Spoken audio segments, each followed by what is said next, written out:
Wesler at LAX. This is one of my favorite places to watch the planes take off and land right in front of In-N-Out. And while you probably know how busy LAX is, you've probably never seen a hidden museum on the property and met the woman inside who's been around longer than the airport itself.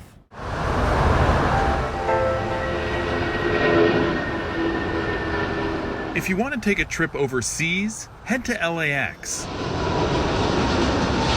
But for a trip back in time, you can come in, but it's not perfect. Go see Ethel Pattison. Flight Path Museum, this is Ethel. I'm the historian for the airport. At 92, she's actually older than the airport, which turned 90 last month. She started in the PR department and until 9/11 gave airport tours. This is when the Beatles came in 1964, my pictures, and then Paul. Now she's been at LAX longer than any other employee. 62 years.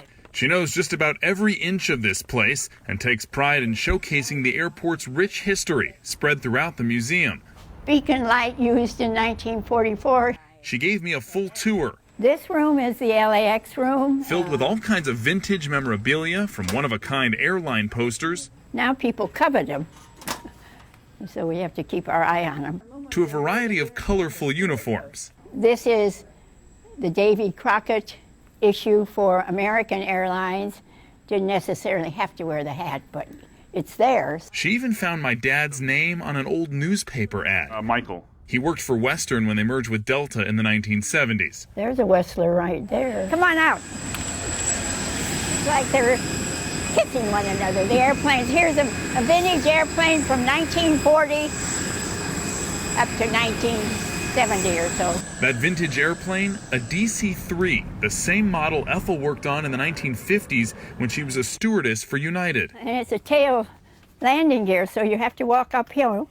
You should walk up to the cockpit. Back then, women couldn't be flight attendants once they got married. And he came out here and practiced dentistry, and then I got a little job at the airport, and here I am. 62 years later. Yeah. To honor her years of service, the city dedicated a rose garden at the airport in her name in 2006. So the next time your flight's delayed, stop by and say hi to Ethel. South side of the airport in the old Imperial Terminal. She'll be glad you did. When do you think you'll retire? When I can't be of help. And so far I can be very helpful.